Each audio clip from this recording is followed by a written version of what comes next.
对。好，这个日本冠军在中国拳坛赢下的比赛很嚣张，竟开始摆弄各种肢体动作，挑衅中国选手。嚣张的行为使得台下中国拳迷粉丝气愤不已。还在赛后表示，中国拳坛一个能打的都没有，全部都会成为日本选手们的手下败将。输掉比赛的中国催泪大师魏宁辉也当即对日本冠军发起了挑战书，必须要在3个月后的二番战将所有脸面打回来。此人就是来自日本拳坛的踢拳天才宫越清二郎。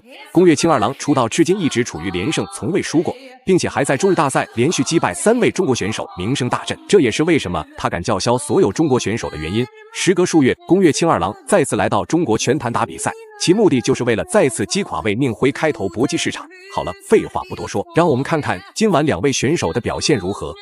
第一回合开始，红黑拳套就是中国选手魏宁辉，蓝黑拳套就是日本选手宫越清二郎。这场比赛对于魏宁辉而言十分的重要，因为这是自己首次输给日本选手，并且一旦再次输给宫越清二郎，必定会让自己的名气地位跌落谷底，还有可能因此失去世界排名。想到这里，魏宁辉就与宫越清二郎展开猛攻。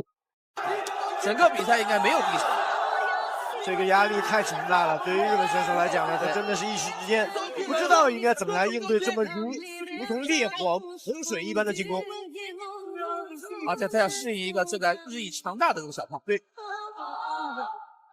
一开场的2记标志性的左手的下位摆拳都打在了对手的肋部上面。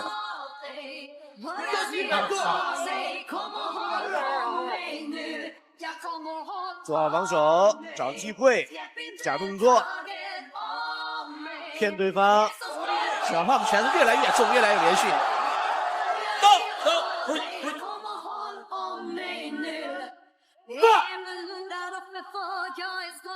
组合拳，腿上头。一点看不出上一场的输给了对手。对，魏宁辉打得非常容易。哦，又是一拳打在对手肋部。这就是他现在的标志性动作。对，这开始想打出自己的风格来了。对，打出招牌。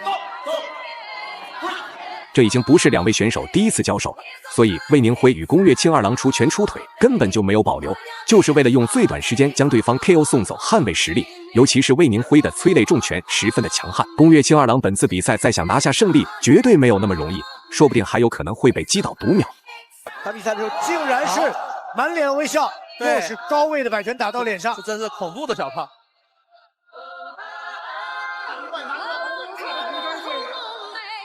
不过非常奇怪一点的是，日本选手蓝角选手他这个好像抗击打能力异常的强，到目前为止这么多重拳打在了肋部和脸上，竟然没有丝毫影响，移动很迅速，动作仍然很密，而且没有表情。对，似乎跟没打到一样。哦，这一拳贴着下巴划过去啊，击中了，也是非常重的一拳。但是小胖的拳现在越来越好看，对，非常重。其实也有点风险，刚才牙套脱出来了，这个应该是在打击之下没有。哦，重拳，直接迎面打在对手脸上。因为小胖现在没有刺拳，他前手是前手的重摆拳。对，不做试探性进攻，每一拳都要全面到位。躲过对手的重拳，还原颜色，防守到位。好，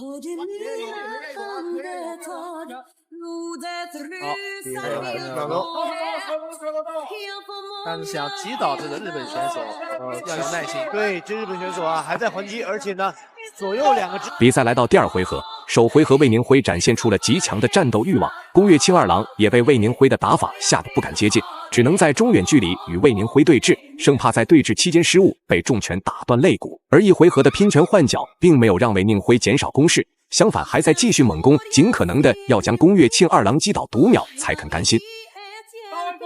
正德，而且蓝角也在做拳腿连击，每一拳每一腿也很重。对，第一局这个比赛虽然打得爆裂，但是并没有特别大的影响。是，右踹，近身拼拳。所以蓝角确实有一个你讲的应有的力量。是的。哦，你看，好，连续3拳，前2拳都是扫着脸打到了，伤害是不大，但是这个很危险。接腿迎接，飞膝，正蹬，正拳，左手摆拳。哎呦，蓝方打的也很勇猛，完全不可以让。你不是有重拳吗？我也有。这就是2番战的味道，这就是复仇战的味道。他把这个除了技术还有情绪打进去了，对，很好看。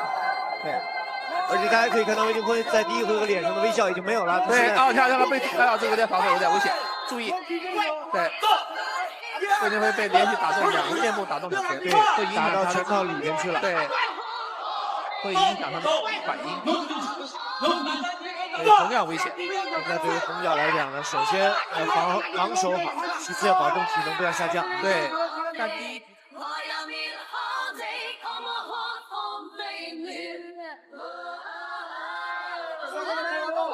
蓝角也在完成了比判。看着双方选手的表现，貌似根本就不打算通过判定获胜，而是要尽可能的通过 KO 方式取得最终胜利。复仇心切的魏宁辉可根本不管宫跃庆二郎体力储备如何，只要能够拼尽全力进入对方的内围，一定可以重创对手，扩大相应比赛点数。所以接下来的魏宁辉将会表现得更加愤怒英勇。高爆头的动作就是骗对方打拳的。魏宁辉的这个拳确实有 KO 对方的能力，但是他也被对方 KO 过。对膝，走，防守迎接，双方打出血性来了，打出故事来了。然后你看双方带的表情，然后现在蓝方在主动往位上，轻松的防守。其实大家看魏宁辉在防守的时候，眼睛是在看对方的。所以这不是失控的防守，这是在找机会，很危险，双方都很危险，我觉得这种对，对，漂亮，退让，对，一定要小心，啊，双方都要小心，做好防守，啊，双方的气势都很盛，对，啊，太好看了，而且我们坐在这个拳台的边上，能够这个是非常了不起的一件事，而且挨了很多重击，对，太棒了。我内心也希望魏宁辉能赢，然后实在不行有机会打个第3场，也会很好。最后公布比赛结果，魏宁辉通过比分优势赢下最终胜利。大家认为魏宁辉本场比赛表现如何呢？欢迎在评论区留言讨论，我们下期再见。